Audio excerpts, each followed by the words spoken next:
Assalamualaikum warahmatullahi wabarakatuh. Waalaikumsalam warahmatullahi wabarakatuh. Bismillahirrahmanirrahim. Alhamdulillahi rabbil alamin. Wassalatu wassalamu ala ashrafil anbiya'i wal mursalin wa ala alihi wa ashabihil mujahidin at-tahirin, amma ba'du.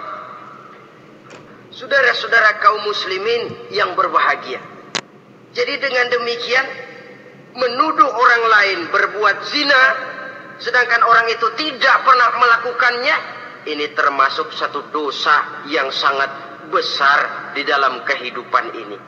Yang keenam, al-'aqu bil walidain, durhaka kepada ibu bapak.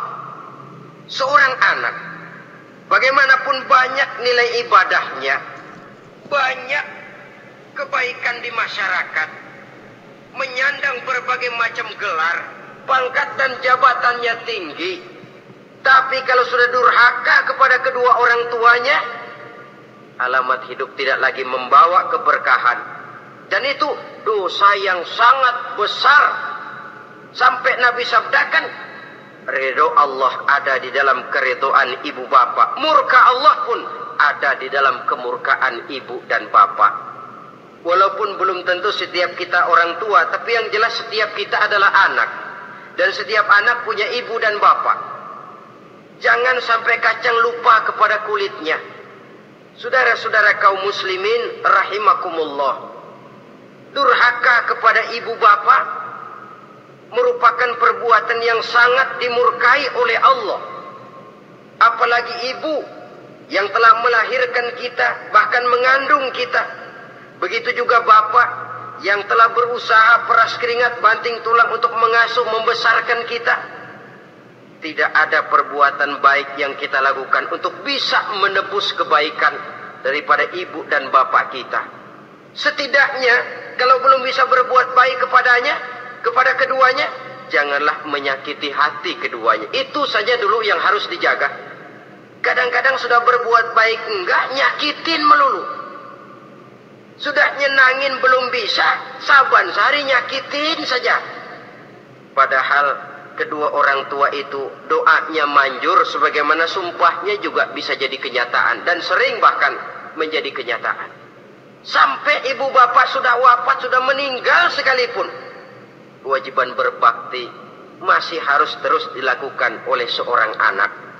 Lalu yang ketujuh, at-tawalli yaumaz zahfi, berpaling pada hari pertempuran. Orang sedang sibuk-sibuk menghadapi musuh, maksudnya berjuang membela agama ini, dia lari menyelamatkan diri. Pengecut, mental munafik. Ayo, kalau demi agama, mari kita maju ke depan. Allahu Akbar, yang besar Allah, yang lain kecil semua maju. Orang lain maju serentak, dia mundur jauh ke belakang. Mental munafik, mental calo istilah sekarang ini. Oh, itu calo, mental calo. Tuhan gedek banget itu. Coba ya, calo itu paling sibuk nyuruh penumpang naik. Tapi sementara penumpang naik sampai ke tempat tujuan masing-masing, calonya nggak kemana-mana, diem aja di situ.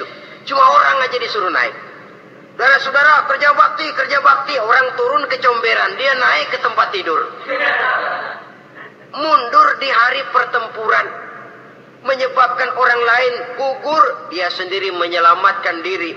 Mental pengecut, mental munafik, itu merupakan dosa yang sangat besar. Saudara-saudara kaum muslimin rahimakumullah, itu sebabnya agama itu memerlukan keberanian, memang, tapi bukan keberanian yang tanpa perhitungan. Sebab berani tanpa berhitung namanya berani babi. Kita berani kalau benar, kita harus takut kalau salah. Jangan dibalik. Salah berani, nekat namanya. Benar takut, pengecut namanya. Orang yang pengecut adalah orang yang takut membela kebenaran. Orang yang nekat sesungguhnya udah salah nggak malu lagi, udah salah nekat lagi, merasa rugi berbuat kebaikan, puas kalau berbuat kejahatan. Padahal Nabi pesan, siapa yang berbuat dosa sambil tertawa, nanti dia akan masuk neraka sambil menangis. Karena itu dipesan pula di dunia ini, sering-seringlah mencuci mukamu dengan air mata taubat. Cuci lidahmu dengan zikir kepada Allah. Bersihkan hatimu dengan air ikhlas. Saudara-saudara kaum muslimin rahimakumullah. Kan ada toh orang berbuat baik nggak gembira, tapi berbuat jahat malah puas. Atau sama saja orang lain berbuat baik, hatinya kesel. Orang lain berbuat jahat, dia malah mendukung. Atau orang lain tergelincir berbuat jahat, dia malah girang. Ini kan tidak objektif. Karena yang berbuat baik orang yang dia keselin, dia nggak seneng. Tetapi karena yang berbuat jahat orang yang dia senengin, dibenerin juga. Itu nggak objektif namanya. Mundur di hari pertempuran pada saat saudara-saudara kita sedang menghadapi musuh, sikap pengecut yang sangat dibenci Allah. Yang kedelapan, termasuk kelompok dosa besar, aklu malil yatim, makan harta anak yatim. Kadang-kadang ada orang mengeksploitir loh nasib anak-anak yatim. Karena biasanya para dermawan peka kalau mendengar nasib yatim, memberikan santunan. Si yatim belum makan, yang ngurusin udah pada kenyang. Mengeksploitir, memakan harta anak yatim termasuk dosa yang sangat besar. Sehingga Nabi pesan, ana wa kafilul yatim kahataini yaumal qiyamah. Aku dan orang yang menyantuni anak yatim seperti dua jari ini di hari kiamat. Rumah yang paling dimuliakan Allah adalah rumah yang di dalamnya ada anak yatim yang hidupnya dihormati, hidupnya disantuni, keperluannya dicukupi. Maaf saja, tahap kita menyantuni anak yatim ini baru tahap setahun sekali. Kalau Muharram kita agungkanlah, kita besarkan. Lebaran yatim katanya. Kita kumpulkan dana, kita usap kepala yatim, kita kumpulkan beras, kita bagikan hari itu. Perkara bulan depan kelaparan, kita tutup kuping.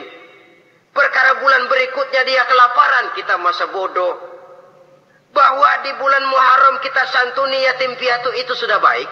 Tapi akan lebih baik lagi kalau kita sanggup menjadi bapak asuh mereka, memikirkan sekolah mereka ada kontinuitas.